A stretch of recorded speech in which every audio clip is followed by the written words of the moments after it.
Namaskar, welcome to our channel. In this video, we will be discussing problems of GN Verman and we are discussing definite integration. This is fourth lecture in this series. Last video में हम लोग 2260 तक हम लोग discuss करे थे. इस video में हम लोग इससे आगे का प्रॉब्लम डिस्कस करेंगे और पीछे वाला जो प्रॉब्लम था वो सारा problem direct use of Newton Lebanese formula पे था, यानी कि हम इंटीग्रेट करके वैल्यू को सब्स्टिट्यूट करते. अब जो हमारा प्रॉब्लम है वो इंटीग्रेशन बाय पार्ट्स को यूज कर रहा है, यानी कि ये जो भी प्रॉब्लम होगा उसमें इंटीग्रेशन बाय पार्ट्स यूज करके उसमें हम लोग डेफिनेट इंटीग्रेशन मतलब लिमिट सब्स्टिट्यूट करेंगे. ठीक है, तो चलिए शुरू करते हैं. ये हमारा आज का पहला प्रॉब्लम है.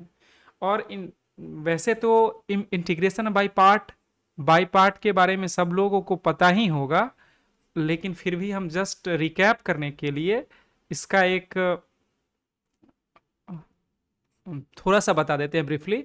इंटीग्रेशन बाय पार्ट्स में जनरली दो या उससे अधिक फंक्शन के प्रोडक्ट का इंटीग्रेशन निकाला जाता है और उसमें किस फंक्शन को पहला फंक्शन और किस फंक्शन को दूसरा फंक्शन मानना है उसके लिए ये फॉलो किया जाता है, जिसमें I for inverse, L for logarithmic, A for arithmetic, T for trigonometric और E फॉर एक्सपोनेंशियल फंक्शन होता है.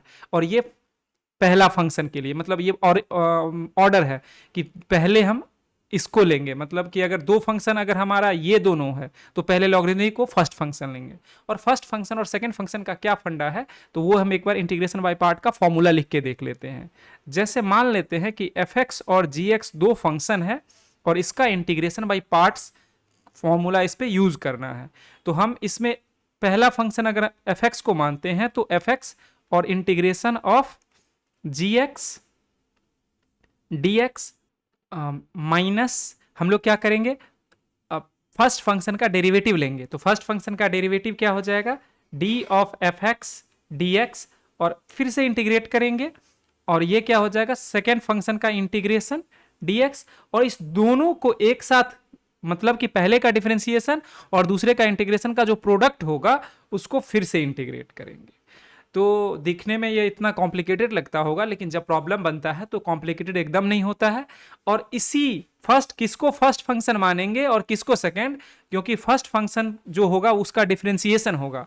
तो वैसे थंब रूल ऐसा कहा जाता है, ये हमारा थंब रूल है आइलेट का, लेकिन प्रैक्टिस से आपको पता चलेगा कि वैसे फंक्शन को हम फर्स्ट फंक्शन मानेंगे जिसका डेरिवेटिव इजी हो और वैसे फंक्शन को हम सेकंड फंक्शन मानेंगे जिसका इंटीग्रेशन इजी हो. किसी केस में हो सकता है कि फंक्शन का डिफरेंशिएशन और इंटीग्रेशन दोनों ही इजी है और उस केस में वो आपका डिस्क्रिशन है कि आप कैसे करते हैं. बाय एंड लार्ज हम इसको फॉलो करेंगे, बट बिग पिक्चर हमारे दिमाग में ये होना चाहिए कि अल्टीमेटली फर्स्ट फंक्शन वैसा हो जो जिसका डिफरेंशियल इजीली निकले और सेकेंड फंक्शन ऐसा हो जिसका इंटीग्रेशन इजीली निकले. ठीक है, तो अब शुरू करते हैं. इसको डिफरेंशिएट करेंगे तो हम आइलेट के थ्रू देखेंगे तो एक्सपोनेंशियल को हम लोग सबसे लास्ट में रखे हुए हैं. तो हम लोग x पहले लेंगे function e to the power minus X 0 to 1 dx minus, इसको हटा साइड कर लेते हैं, माइनस अब फर्स्ट फंक्शन का डेरिवेटिव dx और सेकेंड फंक्शन का इंटीग्रल dx और फिर से इसको टोटल का इंटीग्रेशन. ठीक है, लिमिट हमारा वही रहेगा 0 to 1. तो जब इसको करेंगे तो ये हो जाएगा e to the power minus X divided by minus 1 और इसका हम लिमिट लगा देते हैं 0 to 1 माइनस पहले का जो डेरिवेटिव dx का होगा वो 1 हो जाएगा, दूसरे का जो इंटीग्रेशन होगा वो e to the power minus X और नीचे में माइनस एक्स और ये dx. लिमिट है हमारा 0 से 1, इस माइनस से इसको प्लस कर दिए. तो इसको अगर यहां लिखे, इसमें अगर 1 डालेंगे तो x के जगह पे 1 e to the power minus 1 और नीचे में माइनस 1 पहले से है, मेरे को माइनस यहां लगा देते हैं और 0 जब डालेंगे तो वो माइनस एक्स 0 हो जाएगा. ये पहला टर्म हमारा इसका वैल्यू हो गया. इसको थोड़ा सा पीछे लिख लेते हैं. प्लस अब e to the power x का डेरिवेटिव लेंगे तो e to the power minus X divided by minus 1 और इसका जो लिमिट हो जाएगा वो हो जाएगा 0 to 1. तो ये क्या हो गया माइनस ई मतलब 1 अपॉन ई, और इस वाले में क्या हो जाएगा, पहले से एक माइनस है तो हम बाहर एक माइनस लगाते हैं और e टू दी पावर जब 1 रखेंगे तो e टू दी पावर -1, और माइनस जब 0 रखेंगे e टू दी पावर 0 1। तो इसको जब हम थोड़ा सा और सिंप्लीफाई करेंगे -1 अपॉन ई -1 अपॉन ई +1, या इसको लिख सकते हैं 1 - 2 अपॉन ई। ये हमारा हो गया फाइनल आंसर। किसी को अगर आंसर देखने में दिक्कत हो तो आंसर हमारा आया है, आंसर हमारा क्या आया है 1 - 2 अपॉन ई। ठीक है, ये हमारा आंसर है। ठीक है, अगले प्रॉब्लम पे चलते हैं। ये भी बहुत ही सिंपल है। इसमें अगेन हम आइलेट लगाएंगे तो हमारा पहले अलजेब्रिक आएगा फिर ट्रिग्नोमेट्री आएगा। ये हमारा अलजेब्रिक फंक्शन है, ये हमारा ट्रिग्नोमेट्रिक फंक्शन है। तो हम x को पहला फंक्शन लिए, integration of cos x dx 0 to π/2 minus D of dx और इंटीग्रेशन cos x dx और होल का पावर dx। अब इसको अगर देखें तो ये हो जाएगा x और cos का सिंपली प्लस साइन x होता है। साइन x यहां पे ब्रैकेट लगाने की जरूरत नहीं है, x इंटू हम लोग साइन x लिख सकते हैं। लिमिट क्या हो जाएगा 0 टू π/2 माइनस, यहां पे भी लिमिट लिखना बहुत ही जरूरी है। जिस तरीके से डेफिनेट इंटीग्रेशन में कांस्टेंट लिखना जरूरी है उसी तरीके से इसमें लिमिट लिखना जरूरी है। 0 से π/2 यहां पे आ गया 1 और cos का आ गया sin x dx। अब अगर इसमें हम वैल्यू सब्स्टिट्यूट करते हैं तो x के जगह पे π/2 और sin π/2 1 हो जाएगा, तो 1 हो गया। 0 जब डालेंगे तो -0, तो ये टर्म पहले का ये आ गया माइनस। अब साइन का इंटीग्रेशन होता है -cos x, इस माइनस से इसको प्लस कर दिए और हम लिमिट को बड़ा सा ब्रैकेट लेके 0 टू π/2 कर दिए। तो क्या हो जाएगा π/2 प्लस cos π/2 0 माइनस cos 0 1, यानी कि जो हमारा आंसर आएगा वो π/2 - 1 आएगा इसका आंसर। ठीक है, अगले प्रॉब्लम पे चलते हैं। इसमें एक दो चीज हम ये लिख सकते, इसका इंटीग्रेशन मेरे ख्याल से सबको पता होगा, तो अगर हम जानबूझ के नहीं लिखे हैं। cos x का इंटीग्रेशन जो होता है वो sin x होता है प्लस c, और sin x का इंटीग्रेशन जो होता है वो होता है -cos x प्लस c। ठीक है, ये ऑलरेडी नोन है फिर भी हम लिख दिए हैं। अब इसमें देखते हैं, इसमें हम देखने से ही पता चल रहा है sin x नीचे है, इसको हम अगर ऊपर लेके चले तो ये हो जाएगा कोसेक स्क्वायर x dx। और एक हम बड़ा अच्छा ट्रिक बताते हैं जिससे कि आपको कोई भी फॉर्मूला दिमाग में रखना आसान होगा। देखिए सेक स्क्वायर x का जो होता है dx, इसका डेरिवेटिव आपको पता है tan x का होता है सेक स्क्वायर x, तो सेक स्क्वायर का x होता है integration tan x plus c। अब जैसा सेक में होता है वैसा कोसेक कॉट में होता है, बस माइनस लगता है।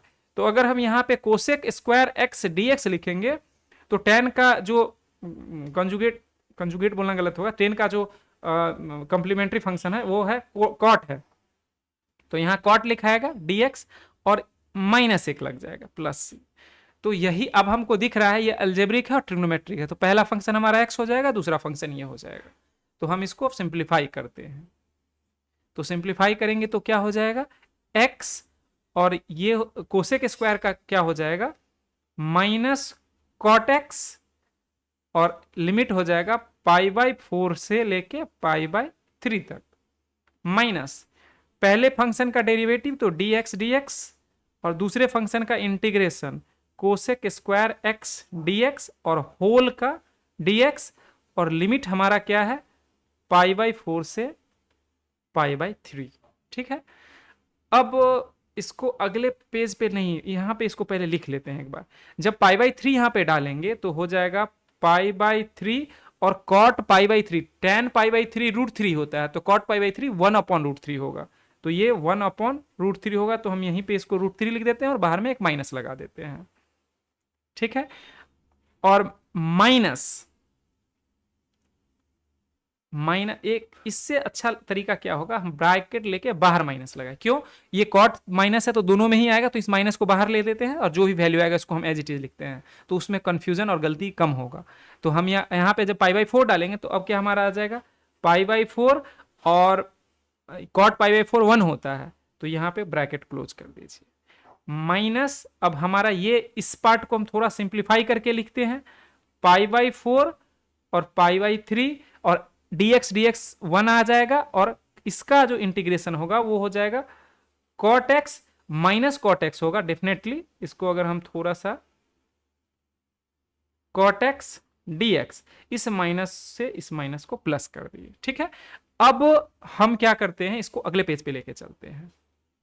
तो क्या हो गया, pi by 4 minus pi upon 3√3, pi by 4 हो जाएगा प्लस में, माइनस पाई अपॉन 3√3, और प्लस इसमें अब हमारे पास क्या इंटीग्रेशन आ गया, cot x का। इसको पहले हम लिख लेते हैं, उसके बाद इसको इंटीग्रेट करेंगे। Pi by 3 cot x dx, वैसे तो कहा जाए तो cot x का इंटीग्रेशन डायरेक्टली हम लोग लिख सकते हैं। cot x का इंटीग्रेशन होता है ln sin x। ln का मतलब log to the base e, या log भी लिख सकते हैं। कैलकुलस में log का मतलब बेस e ही होता है, अगर कोई दूसरा बेस नहीं मेंशन करा हो तो हम बाय डिफॉल्ट या तो log भी लिखेंगे, तो वही बात है, ln लिखना ज्यादा अच्छा माना जाएगा। तो ये होगा, अगर ये समझ में नहीं किसी को आ रहे जस्ट इन केस, तो इसको cos x upon sin x लिखिए dx, और इसको अगर y मानिएगा तो ऊपर में dy आ जाएगा, तो 1 अपॉन y dy, जो ln y होगा तो ln sin x plus c, ऐसे भी आ जाएगा। तो इसका हम वैल्यू डायरेक्टली अगर सब्सटीट्यूट करते हैं, pi by 4 minus pi upon 3√3, और ऊपर यहां पे क्या आ जाएगा, ln sin x, लिमिट क्या हो जाएगा इसका, पाई बाय 4 से पाई बाय 3। अब अगर हम इसको सिंप्लीफाई करें तो ये क्या हो जाएगा, 12√3 और 3√3 माइनस 4 इंटू पाई, प्लस इसको अगर लिखेंगे तो हो जाएगा साइन पाई बाई 3√3 अपॉन 2 होता है, तो साइन ये सिंपली क्या हो जाएगा, √3 अपॉन 2 माइनस ln, ये हो जाएगा 1 अपॉन √2। अब इसको थोड़ा सा और सिंप्लीफाई, अगर ऊपर नीचे √3 से मल्टीप्लाई कर दे तो पाई, और ये हो जाएगा 9 माइनस 4√3, और नीचे में क्या हो जाएगा 36, थोड़ा सा दिखने में अच्छा लगेगा, प्लस ln √3 अपॉन 2, और इसको अगर डिवाइड करेंगे तो ये ऊपर में चला जाएगा √2 अपॉन 1, इस √2 से ये √2 बन जाएगा। तो क्या हो गया, पाई 9 माइनस 4√3 अपॉन 36 प्लस, अब ln, और ये क्या है √3 अपॉन √2। इसमें से अगर हम इसको चाहें तो इसमें से हाफ को हम बाहर निकाल लेंगे, हाफ को बाहर, इसको हम क्या लिख सकते हैं, √3 अपॉन √2, इसको लिख सकते हैं 3 अपॉन 2 का पावर हाफ, और जब हम ln 3 अपॉन 2 का पावर हाफ है तो इसको लिख सकते हैं हाफ ln 3 अपॉन 2। ये सब एक्सप्लेनर है एक तरह से, तो इसको हम लोग लिखेंगे pi into 9 minus 4√3 upon 36 plus 1 upon 2 ln 3 upon 2। ये हमारा हो गया फाइनल आंसर।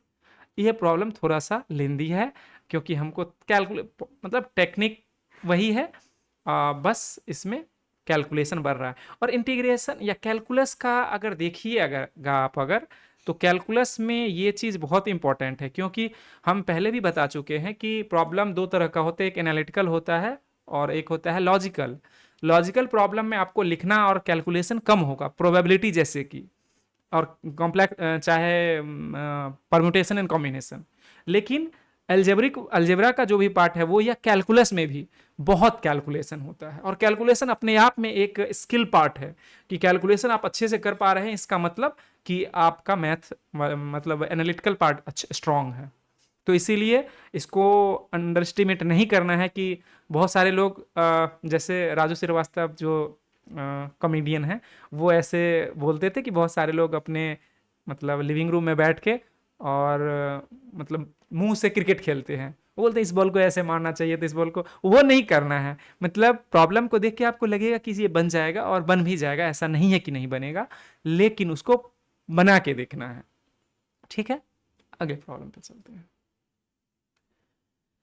इस प्रॉब्लम में कोई इंट्रिकेसी नहीं है, लेकिन हमको पता है बाय पार्ट से कि जब भी यहाँ पे x का पावर जितना ज़्यादा होगा हमको उतना बार उसको सिंप्लीफाई करना पड़ेगा। तो चलिए करते हैं, कोई बड़ी बात नहीं है ये। इसको करेंगे तो ये हो जाएगा first function X cube integration sine X D X 0 to pi minus X cube को डिफ्रेंशिएट करेंगे, ये लिख ही लेते हैं, और integration of sine X D x whole का डी एक्स। ठीक है, अब यहां पे लिखेंगे तो क्या हो जाएगा एक्स क्यूब ब्रैकेट में माइनस कॉस एक्स और लिमिट 0 से पाई। ठीक है, माइनस इंटीग्रेशन ये हो जाए, इसका लिमिट यहां लगाना जरूरी है 0 से पाई। अब यहां पे हो जाएगा 3x² 0 टू पाई, और यहां पे हो जाएगा कॉस का साइन का minus cos x D x. जहां जहां कैलकुलेशन सिंप्लीफाई, जैसे इस माइनस से हम इसको प्लस कर देते हैं। ठीक है, और ये माइनस तो रहेगा, अब वैल्यू इसमें डाल देते हैं तो ये हो जाएगा पाई क्यूब और कॉस पाई -1 और एक माइनस पहले से, तो ये प्लस हो जाएगा। माइनस 0 जब डालेंगे तो ये टर्म 0 हो जाएगा, ये पहले का वैल्यू आ गया, प्लस 3 बाहर कॉमन ले लेते हैं और इंटीग्रेशन 0 से पाई और x² cos x dx। इसको अगर हम लिखते हैं तो ये हो जाएगा पाई क्यूब प्लस 3, अब फिर से इसको ब्रैकेट ले लेते हैं, इसको इंटीग्रेट करेंगे तो हो जाएगा x² इंटीग्रेशन ऑफ ये माइनस x² का डेरिवेटिव और दूसरे cos का इंटीग्रेशन और फिर पूरे टर्म का इंटीग्रेशन यानी dx। लिमिट सब में लगा दीजिए 0 टू पाई, 0 टू पाई, यहां पे एक बड़ा ब्रैकेट लगा दीजिए। dx को हम नहीं होगा तो फिर से लिख लेते हैं, यहां पे है हमारा dx, मतलब इस पूरे टर्म के साथ एक dx है। ठीक है, इसको अगले पेज पे लेके चलते हैं, लेकिन अगले पेज पे लेके चलते हैं, कोई बात नहीं। पाई क्यूब प्लस 3, और जो चीज हम वहां लिखे उसको रिराइट करेंगे, अभी हम इसको ये नहीं करेंगे क्योंकि फिर कंफ्यूजन होगा तो टाइम ज़्यादा वेस्ट होगा, तो हम जो मेहनत यहाँ पे बचाना चाहेंगे वो मेहनत हमारा बढ़ जाएगा। Minus D of x² dx integration cos x dx और होल का dx और फिर ब्रैकेट क्लोज। ब्रैकेट इसलिए लगाए हैं कि ये तीन जो है ये यहाँ पे इसके साथ है, पाई क्यूब प्लस 3 बड़ा सा ब्रैकेट x² और cos का इंटीग्रेशन होता है sin x और इसका लिमिट 0 से पाई, माइनस 0 से पाई, यहां भी लिमिट है 0, अंदर में लिमिट डालने की जरूरत नहीं है क्योंकि ये सिंप्लीफाई होगा उसके बाद हम लिमिट लगाएंगे, तो ये चीज हम कहीं गलती तो नहीं करें, नहीं, ऑब्वियस बात है। अंदर वाले इंटीग्रेशन में लिमिट डालने की जरूरत नहीं है, और लिमिट डाल के वैल्यू भी मत डाल दीजिएगा, गलत हो जाएगा, क्योंकि ये वैल्यू कैलकुलेट होने के बाद फाइनल इसमें वैल्यू सब्स्टिट्यूट किया जाएगा। तो यहां पे क्या आ जाएगा 2x और फिर sin x dx 0 टू पाई।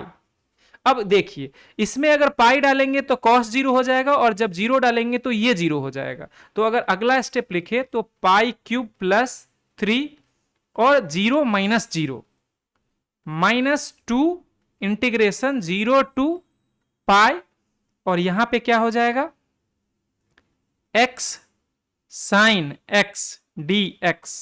ठीक है, अब इस वैल्यू को हम क्या कर, ये 0 हो गया, इसको हम इस ब्रैकेट को हम हटा सकते हैं। क्यों हटा सकते हैं, ये टर्म 0 हो गया तो ये एक साथ आ जाएगा, तो हम इसको लिखेंगे पाई क्यूब -6 और ब्रैकेट, ये -2 को हम बेसिकली बाहर कर रहे हैं, तो इंटीग्रेशन 0 से पाई x साइन x dx। ठीक है, इसको लिखेंगे तो क्या हो जाएगा पाई क्यूब -6 और इधर क्या हो जाएगा x और cos का हो जाएगा माइनस साइन, सॉरी साइन का हो जाएगा माइनस cos, और इसका लिमिट लगा देते हैं 0 टू पाई माइनस, अब ये dx और फिर से साइन का माइनस cos x dx और फिर होल का dx, ब्रैकेट क्लोज। यहाँ पे ये स्मॉल ब्रैकेट है जो इसके लिए है, इस माइनस को हम बाहर निकाल के इसको प्लस कर दिए, अब हम इसको वैल्यू सब्स्टिट्यूट करते हैं तो क्या हो जाएगा, पाई क्यू -6। अब यहां पे जब पाई डालेंगे तो कॉस पाई -1 और माइनस माइनस प्लस, तो यहां पे ये पाई आ जाएगा, और जब जीरो डालेंगे तो ये कैंसिल्ड आउट हो जाएगा। और इसमें क्या आ जाएगा, प्लस dx के लिए 1 और cos x dx, यहां पे लिमिट लगाना जरूरी था, 0 टू पाई। ठीक है, इसको अब अगले पेज में लेके चलते हैं, नहीं यहीं पे कर लेते हैं, पाई क्यू -6 और ब्रैकेट में पाई माइनस कॉस का क्या हो जाएगा, साइन हो जाएगा, साइन x, और ये लिमिट हो जाएगा इसका 0 टू पाई। 0 टू पाई दोनों में ही ये 0 हो जाएगा, तो हमारा क्या वैल्यू आ गया, पाई क्यू -6 पाई। ये हमारा हो गया फाइनल आंसर। ठीक है, अगले प्रॉब्लम पे चलते हैं। इस प्रॉब्लम में एक ही चीज सिखाना चाह रहा है कि जब हमारा लॉग का बेस अगर ई नहीं हो तो सबसे पहला काम हम करेंगे कि उसको ई में कन्वर्ट करेंगे। तो अगर हमारे पास log 2x है तो इसको हम करेंगे log 2, ऊपर नीचे हम log ई से इसका लिखने का तरीका क्या है सो हम बताते हैं। इसको हम ऐसे लिख सकते हैं, log x और log 2, इसको मल्टीप्लाई कर दीजिए log e और log e से। अभी बेस किसी का कुछ नहीं है, अब इसको हम अरेंज करेंगे तो हमको x के साथ e का बेस चाहिए, तो हम इसमें करेंगे log e और log 2 इधर कर लेंगे और log x और नीचे में log e एक साथ कर लेंगे, तो ये हो जाएगा log e to the base 2 और ये हो जाएगा ln x, या log with log x to the base e। अब इस चीज को यहां पे हम लिख लेते हैं, तो यहां पे लिखेंगे 1 से 2 x और यहां पे लिखेंगे log e to the base 2। इसको उल्टा अगर करेंगे, देखिए इसको अगर रेसिप्रोकल करेंगे तो ऐसे भी हो जाएगा, log 2 to the base e, इसको अगर लिख सकते हैं 1 अपॉन log, ये सब लॉगरिदम का प्रॉपर्टी है, 1 अपॉन ln2 भी लिख सकते हैं। ये हमको आगे यूज भी होने वाला है तो हम वो चीज देखेंगे। ठीक है, इसको ये लिखे और ln x dx, इसमें से हम, ये कांस्टेंट टर्म है क्योंकि x का टर्म इसमें नहीं है, इसको बाहर निकालते हैं। इसको बाहर निकालेंगे तो क्या हो जाएगा, log e to the base 2 integration 1 से 2 और x ln x dx। अब ये तो बहुत स्मूथ है, इसको क्या करेंगे, इसका पहला फंक्शन और फिर ILATE, लॉगरिदमिक और अलजेब्रिक में लॉगरिदमिक को पहला फंक्शन मानेंगे, अलजेब्रिक को बाद में दूसरा फंक्शन, क्योंकि इसको डिफरेंशिएट करेंगे तो हमारा, अगर इसको इंटीग्रेट करेंगे तो ये प्रॉब्लम और बढ़ता चला जाएगा, सेकंड फंक्शन अगर हम ln को मानेंगे, जबकि अगर डिफरेंशिएट करेंगे तो 1 अपॉन x आ जाएगा और उधर हमारा x आएगा, दोनों एक दूसरे को बैलेंस कर देगा। तो हम इसको करते हैं, हम क्या करेंगे, ln x को लेंगे पहला फंक्शन और x को करेंगे integrate x dx minus d ln x dx integration of x dx whole का dx, और लिमिट हमारा क्या है, 1 से है 2, यहां पे 1 से है 2, लेकिन एक बड़ा सा ब्रैकेट लेंगे क्योंकि हम अपने पूरे फंक्शन को हम log e to the base 2 से मल्टीप्लाई करा हुआ है। अब इसको अगले पेज पे लेके चलते हैं, तो क्या है हमारे पास, log e to the base 2 और अंदर में क्या है, ln x integration x dx 1 से 2 minus derivative of ln x dx integration x dx और पूरे टर्म का फिर इंटीग्रेशन और ब्रैकेट क्लोज। तो ये क्या हो जाएगा, ln नहीं log e to the base 2 और इधर क्या आ जाएगा, ln x और साथ में है x स्क्वायर अपॉन 2 और इसमें लिमिट आ गया 1 से 2 का, माइनस ln x का डेरिवेटिव जब लिए तो आ जाएगा 1 अपॉन x और इसका इंटीग्रेशन जब लेंगे तो x स्क्वायर अपॉन 2 dx। अब इस x का पावर कैंसिल हो गया, यहां लिमिट 1 से 2 है, तो अब हम इसमें अगर वैल्यू सब्स्टिट्यूट करते हैं log e2, तो पहले टर्म में क्या, जब 2 डालेंगे तो 2 दूनी 4 डिवाइडेड बाई 2 यानी कि 2 और ln2 यानी 2 ln2, जब 1 डालेंगे तो ln1 0 हो जाएगा तो माइनस 0 आ जाएगा, तो ये हमारे पहला टर्म का वैल्यू हो गया, माइनस हाफ कॉमन ले लेते हैं और बच क्या जाएगा, x का इंटीग्रेशन 1 से 2 के बीच dx। ठीक है, अब हम इसको लिखते हैं log e to the base 2, यहां पे 2 ln 2 है माइनस हाफ, और ये लिमिट क्या है 1 से 2 है, ये एक्स स्क्वायर हो जाएगा, तो एक्स स्क्वायर अपॉन 2, और इसका लिमिट हो जाएगा 1 से 2, 1 से 2। तो अगर इसको हम सिंप्लीफाई करते हैं, log e to the base 2 2 ln 2 minus half, जब 2 डालेंगे तो 2 दूनी 4 डिवाइड बाय 2, यानी कि 2 माइनस 1 अपॉन 2, तो क्या हो गया,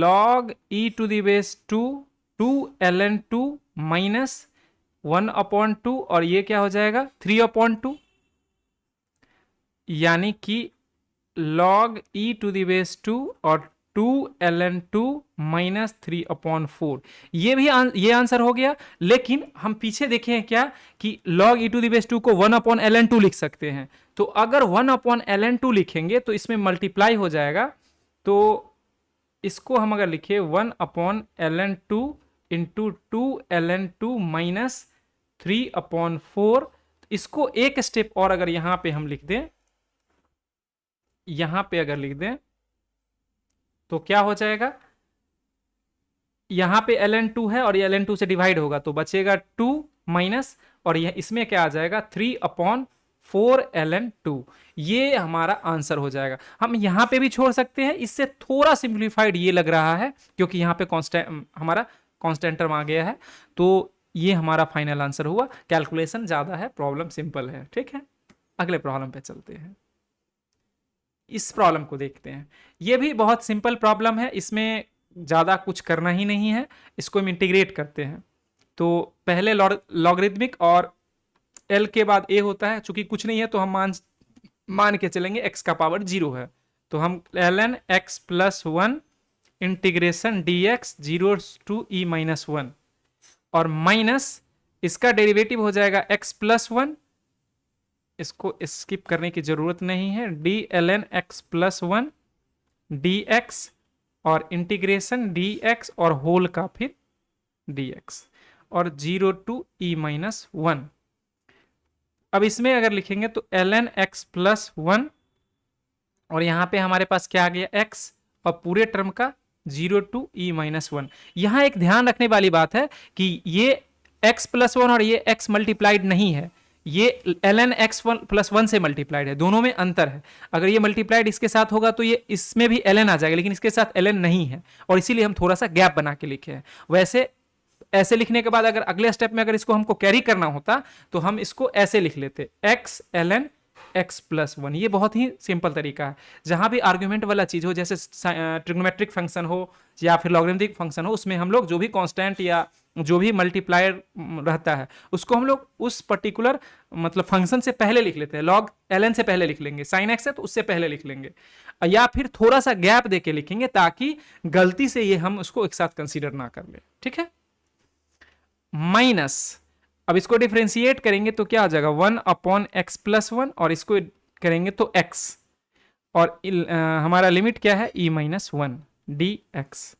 अब इसमें अगर वैल्यू सब्सटीट्यूट करते हैं तो जब e माइनस 1 डालेंगे यहाँ पे तो e माइनस 1 प्लस 1, तो e बच जाएगा ln e का मतलब 1, और x के जगह पे e माइनस 1। जब 0 डालेंगे तो x 0 हो जाएगा, तो माइनस 0, तो पहला टर्म ये आ गया माइनस। अब ये x है अपॉन x प्लस 1, इसको सिंप्लीफाई करने का सबसे आसान तरीका, ये आराम से हम इसको क्या करेंगे 1 ऐड करके 1 सब्ट्रैक्ट कर देंगे, तो हमारे पास पहले से क्या आ गया e माइनस 1, और इसको अगर करेंगे तो ये हो जाएगा dx 0 to e minus 1 minus minus plus 1 upon x plus 1 dx 0 to e minus 1।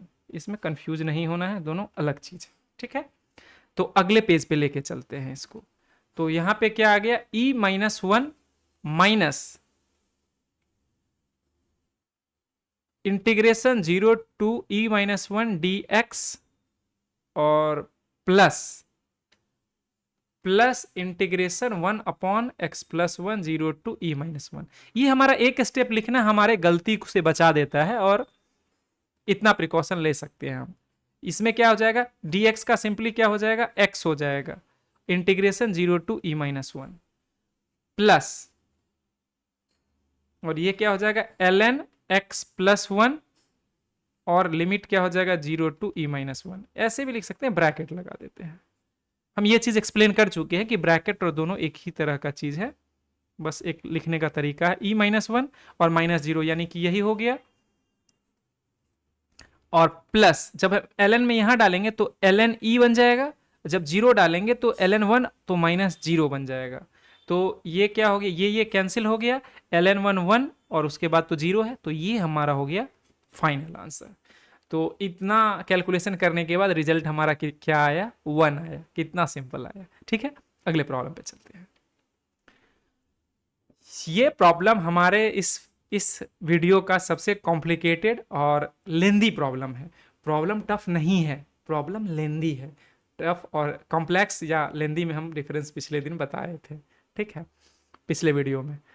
तो हम क्या करेंगे, सबसे पहले जब भी हमको डिनोमिनेटर में a² + x² दिखेगा तो हम मान लेंगे let x = a tan theta, और a tan थीटा है तो dx हो जाएगा a sec² theta d theta. ठीक है, और यहां से अगर x का वैल्यू 0 डालेंगे तो क्या हो जाएगा, थीटा जो हो जाएगा हमारा 0 हो जाएगा, और x का वैल्यू अगर a√7 डालेंगे तो a tan theta = a√7, a से a कटा तो tan थीटा = √7। अब देखिए इसको, इससे पहले हम एक और चीज निकालते हैं, सेक थीटा, तो इससे हम थीटा क्या निकाल सकते हैं, इससे थीटा निकालेंगे tan इनवर्स √7, और इसी से अगर हम लोग सेक थीटा निकालेंगे तो होता है √1 + tan² थीटा, यानी कि अगर इसको इधर लिखें तो हो जाएगा सेक थीटा बराबर √1 + 7 = √8 = 2√2। इसका हमको यूज होने वाला है, इसीलिए हम इसको पहले से लिख दिए।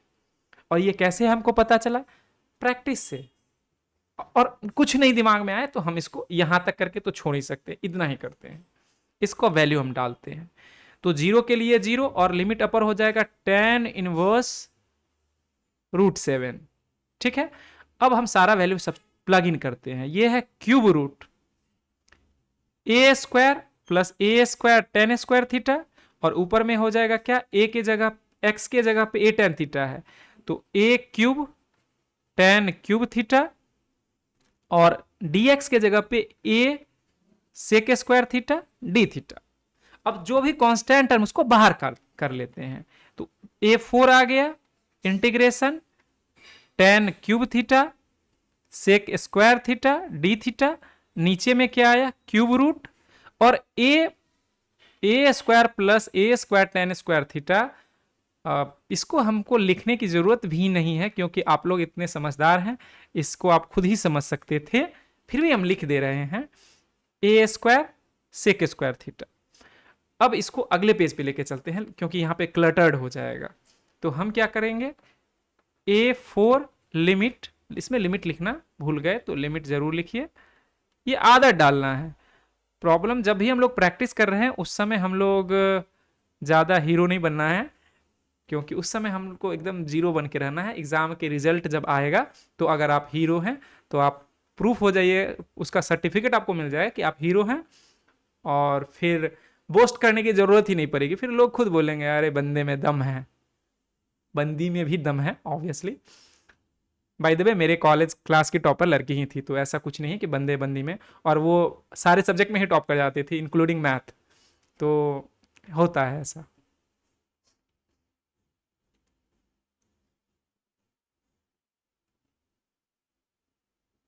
sec² थीटा, और नीचे में क्या है, cube root a² sec² theta d theta. अब देखिए a4 और 0 टू tan इनवर्स √7, अब इसमें से क्या करना है, tan³ थीटा sec² थीटा और इस a का पावर हो जाएगा 2/3 और सेक का पावर भी हो जाएगा 2/3 थीटा डी थीटा। इसको अगर हम a का वैल्यू को इधर ले जाते हैं तो a का क्या क्या हो जाएगा, a4 और डिवाइडेड बाई अगर a का पावर 2/3 है, इसको हम अभी करते हैं, पहले इसको लिख लेते हैं tan इनवर्स √7। अब इसमें उसको ऊपर लेके चलते हैं, tan क्यूब थीटा और सेक 2 थीटा है, तो इसको हम सेक थीटा इधर लिख लेते हैं और सेक थीटा और 1 माइनस 2/3। इसका हम जानबूझ के किए हैं क्योंकि यहाँ पे 2/3 है, तो हम सेक में फ्रैक्शन रखने से हमको ज़्यादा अच्छा है कि हम एक को फ्रैक्शन बना देते और एक जो है फ्री रखें। इसका लॉजिक अभी समझ में आ जाए। इसमें भी वही काम हम करते हैं, a क्यूब और a का पावर 1 माइनस 2/3, डायरेक्ट 1/3 भी लिख सकते हैं, कोई दिक्कत नहीं है।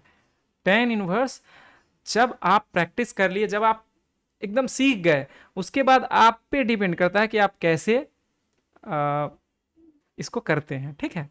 अब इसमें देखिए, इसमें हम क्या करते हैं, tan स्क्वायर थीटा और tan सेक का पावर 1/3 थीटा और इधर लिखते हैं tan theta sec theta d theta.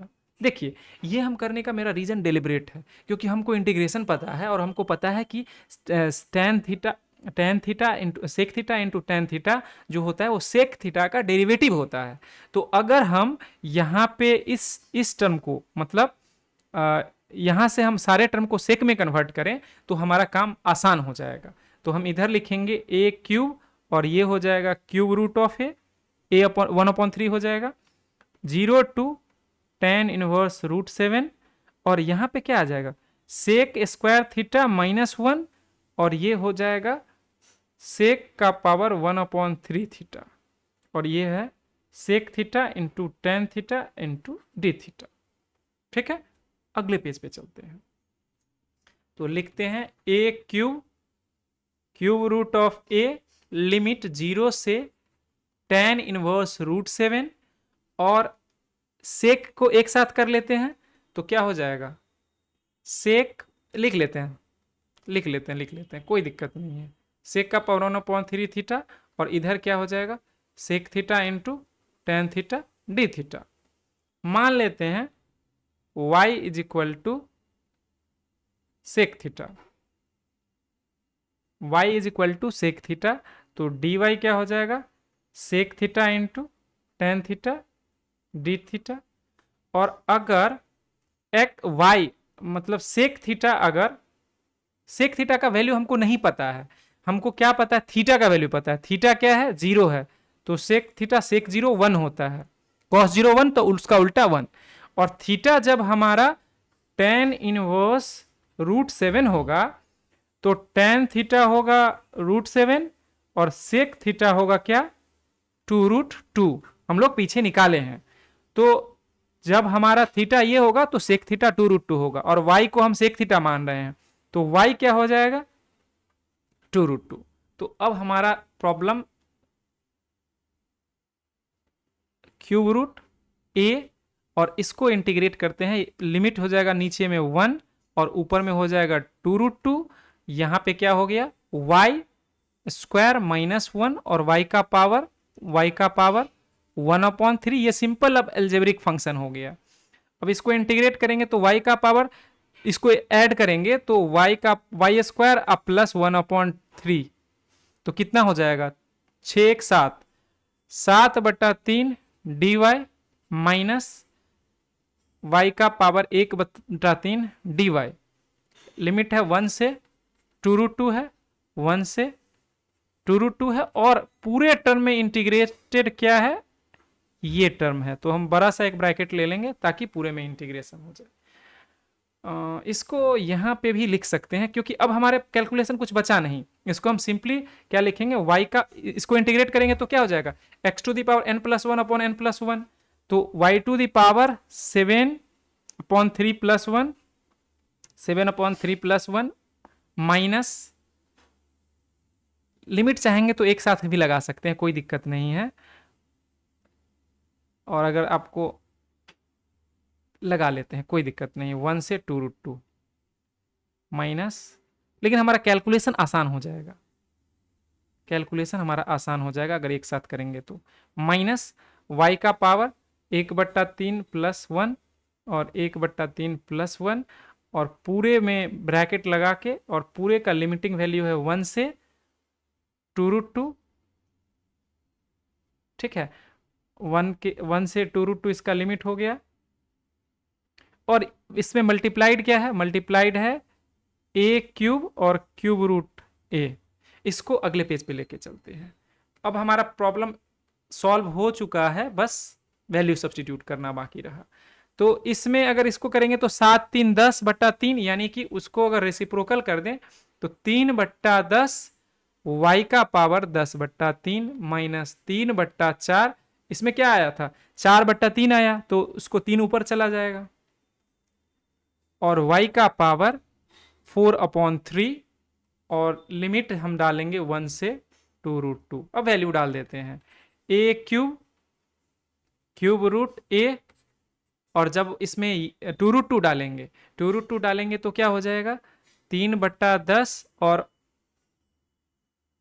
y का पावर 10/3, और एक सेकेंड, 2√2 का पावर 10/3 माइनस, ये हम पहले पूरे मीटर में डाल रहे हैं 3/4, और 2√2 का पावर 4/3। जब 1 ये हो गया, जब 1 डालेंगे तो माइनस लोअर लिमिट डालेंगे, 1 डालेंगे तो ये सिंपली 1 हो जाएगा, 3/10 और प्लस 3/4।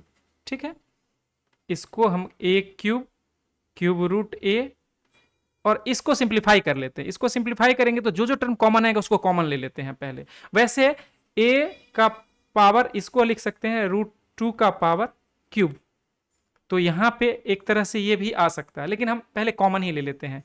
3/10 में से क्या क्या कॉमन आ जाएगा, 3/2, और जो 4/3 कॉमन ले लेंगे, तो 2√2 का पावर 4/3 कॉमन ले लेंगे, तो क्या बचेगा अंदर में, 3 बाहर चला गया, 10 नीचे में 1/5 आ जाएगा, और इसमें से अगर हम 4/3 अगर कॉमन लेंगे, 10/3 में से 4/3 घटा लेंगे तो हो जाएगा 6/3 यानी कि 2। तो अंदर में क्या बचेगा, 2√2 का स्क्वायर माइनस, और यहां पे 1/2, बाकी कुछ नहीं बचेगा। क्यों नहीं बचेगा, क्योंकि 3 बाहर चला गया, 2 बाहर चला गया, और ये पूरा टर्म चला गया, तो ये बचा। और इसको ब्रैकेट यहां लगा दीजिए।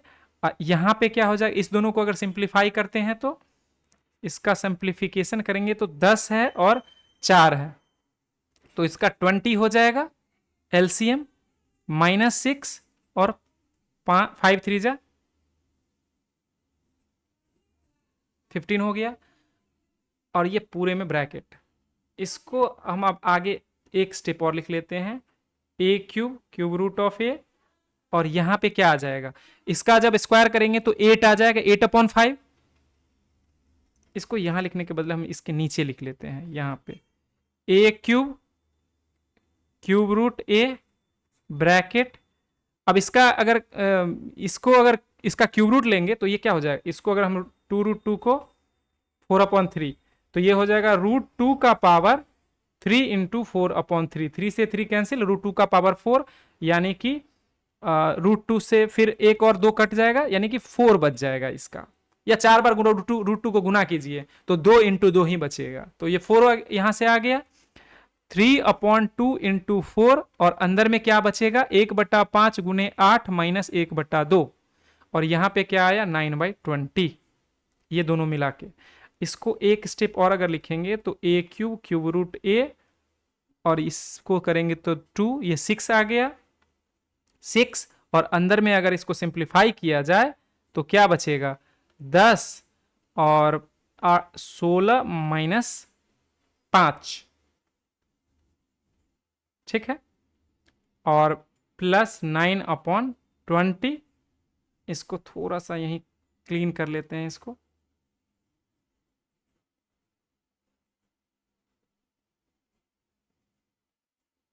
ठीक है।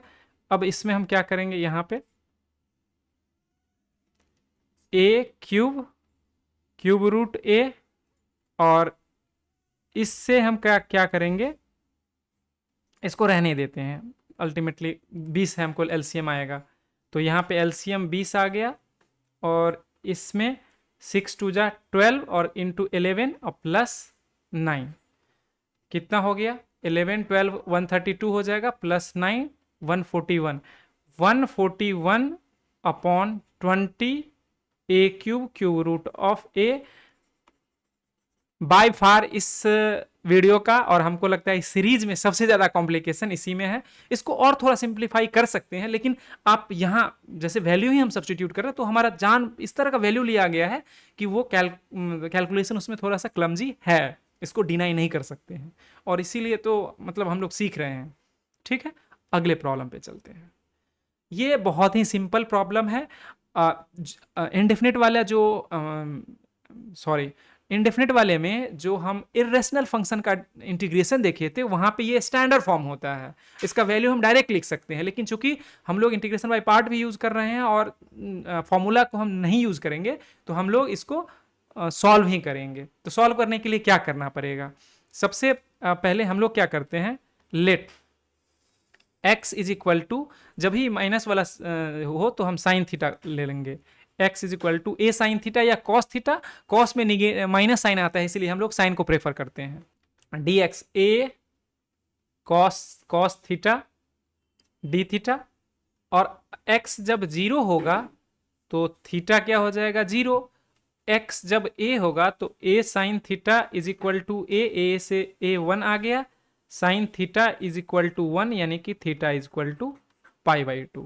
ठीक है, तो हम इसका लिमिट को चेंज करते हैं, 0 से pi by 2 under root a square minus a square sine square theta, और dx के जगह पे क्या है, a cos theta d theta.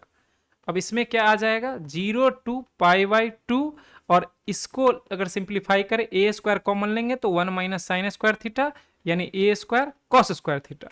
इसमें आ जाएगा ए कॉस थीटा फिर से, और ए कॉस थीटा पहले से है, इस ए स्क्वायर को पहले बाहर लेते हैं, 0 टू पाई बाई 2, और कॉस स्क्वायर थीटा है, इसमें हम 2 से ऊपर नीचे मल्टीप्लाई कर देते हैं, 2 से करेंगे तो हो जाएगा ए स्क्वायर अपॉन 2, और इसको हमको पता है कि 2 कॉस स्क्वायर थीटा को हम लोग लिख सकते हैं 1 plus cos 2 theta d theta, 0 से पाई बाई 2। अगले पेज पे लेके चलते हैं, तो क्या आ गया, A square upon 2 integration 1 plus cos 2 theta 0 to pi by 2 D theta.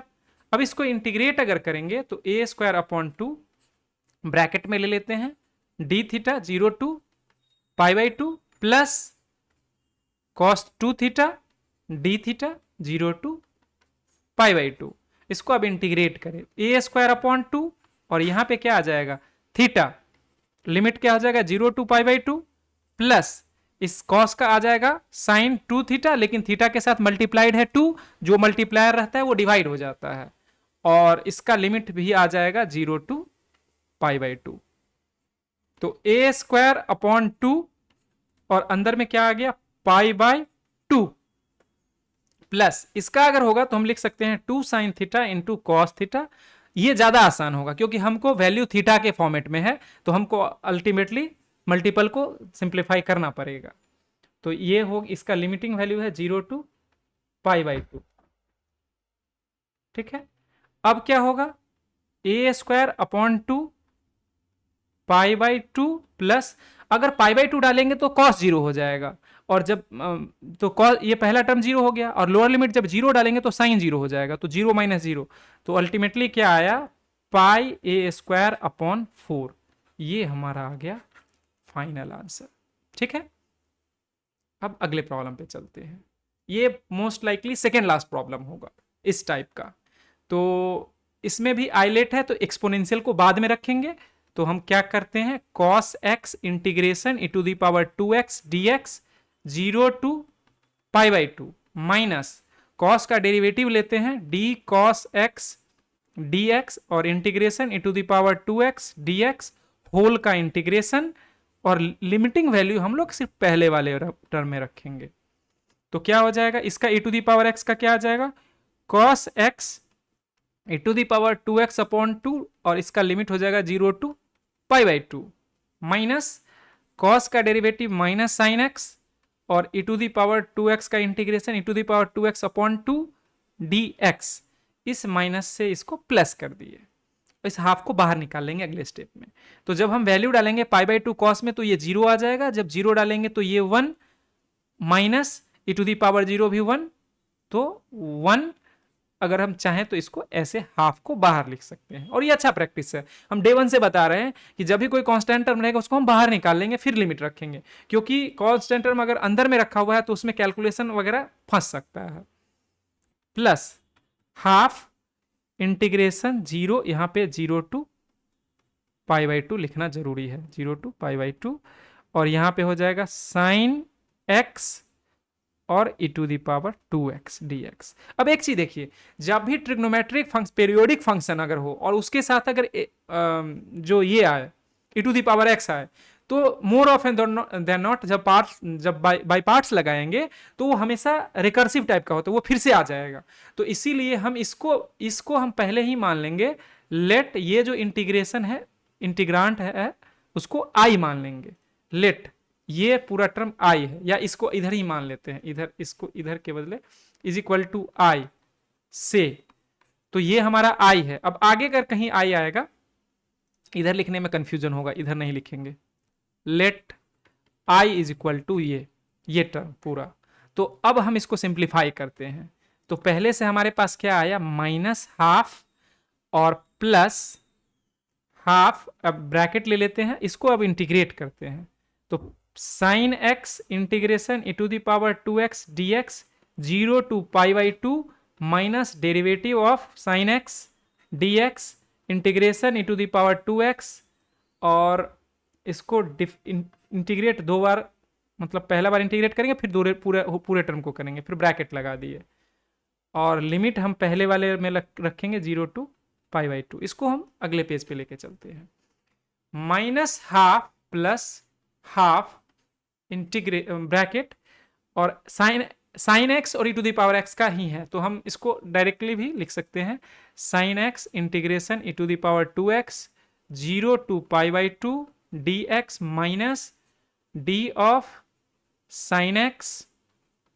dx integration e to the power 2x dx whole का इंटीग्रेशन, और ब्रैकेट फिर क्लोज, ब्रैकेट इसलिए कि हाफ हमारा बाहर से लगा हुआ है, माइनस हाफ प्लस 1 अपॉन 2, और अंदर में क्या आ जाएगा, इसको साइन एक्स का क्या हो जाएगा, साइन एक्स और e to the power x का e to the power 2x upon 2, limit 0 to pi by 2, minus sine x का डेरिवेटिव होता है cos x, और यहां पे आ जाएगा e to the power 2x upon 2 dx। अब इस हाफ को बाहर ले लेंगे, तो पहले इसको देख लेते हैं। एक और ध्यान रखना है कि हम शुरू करें हैं यहां से, तो लेफ्ट साइड में हमेशा हमारे पास आई है, और ये डेफिनेट इंटीग्रेशन में फ्रीक्वेंटली यूज होगा। 1 अपॉन 2, जब हम पाई बाई 2 डालेंगे तो साइन पाई बाई 2 1 और e to the power pi by 2 pi बन जाएगा, तो e to the power pi और नीचे में 2 है, और जब 0 डालेंगे तो 0 हो जाएगा, ठीक है। माइनस हाफ कॉमन ले लेते हैं, और ये क्या आ गया, 0 to pi by 2, 0 to pi by 2 cos x e to the power 2x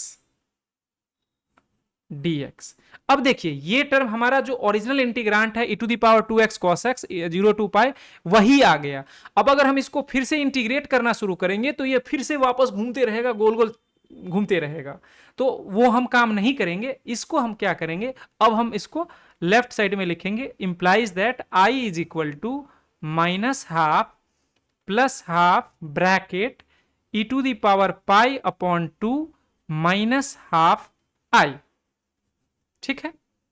अब इसको अगर सिंप्लीफाई करेंगे तो i is equal to minus half plus e to the power pi upon 4 और minus 1 upon 4i, implies that अगर हम इसको इस टर्म को लेफ्ट साइड ले जाते हैं तो 1i plus i upon 4 is equal to e to the power pi upon 4, अगर इसको रैशनलाइज कर दें -1/2, इसको अगर एक साथ करेंगे तो क्या हो जाएगा 1 + 4/4 इंटू आई, और ये हो जाएगा नीचे में 4 और e to the power pi -2, तो ये हो गया 5/4i is equal to e to the power pi -2/4, 4 से 4 कैंसिल हो गया, i is equal to e to the power pi -2/5।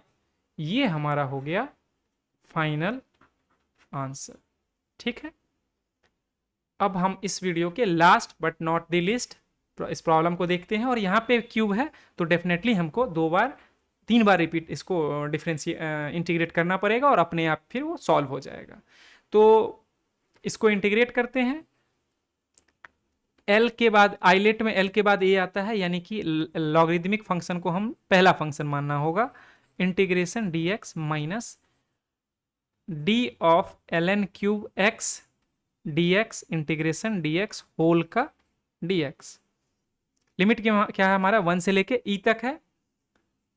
अब इसको आगे बढ़ाते हैं तो ये हो जाएगा, इसका इंटीग्रेशन x हो जाएगा, तो x ln क्यूब x को हम पहले लिख दिए हैं 1 to e माइनस, अब इसको अगर सिंप्लीफाई करें तो क्या हो जाएगा 3 ln x, और ln x का 1/x, और फिर इसका इंटीग्रेशन x आएगा dx, तो ये x से x कैंसिल हो जाएगा, यहाँ स्क्वायर होगा, सॉरी।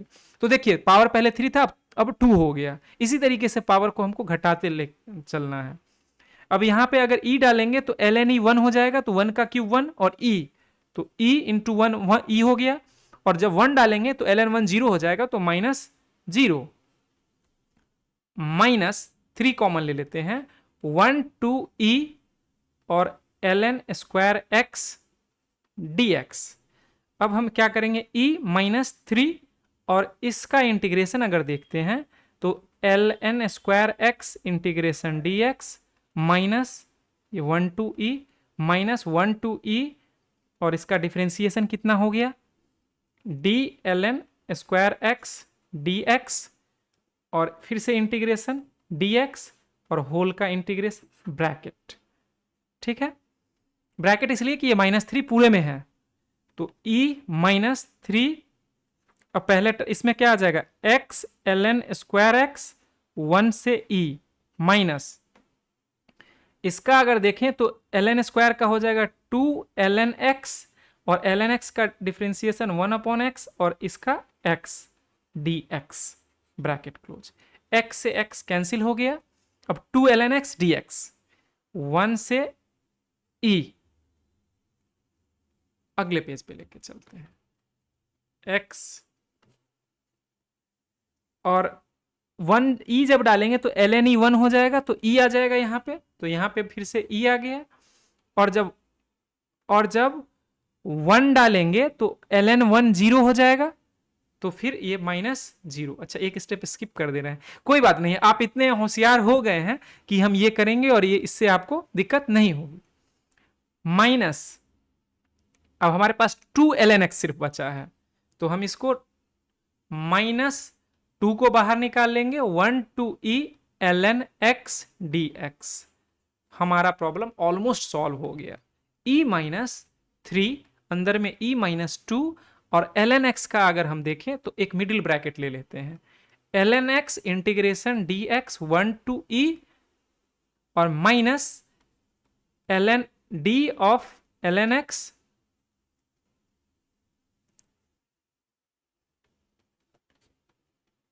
और फिर इंटीग्रेशन dx और फिर होल का dx, और मिडिल ब्रैकेट पहले ले लेते हैं क्योंकि ये -2 उसके साथ है, और बड़ा ब्रैकेट उसके बाद ले लेते हैं।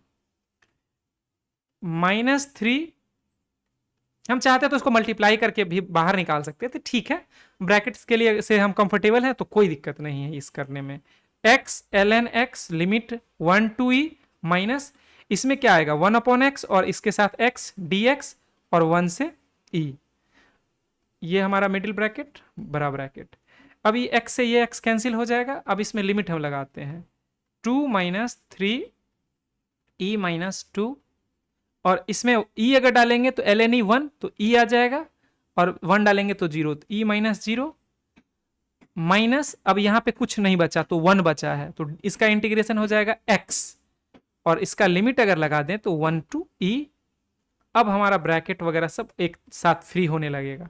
तो ये क्या हो गया, e माइनस 3 e माइनस 2, और अंदर में e है और माइनस, यहां पे क्या आ जाएगा e माइनस 1 आ जाएगा।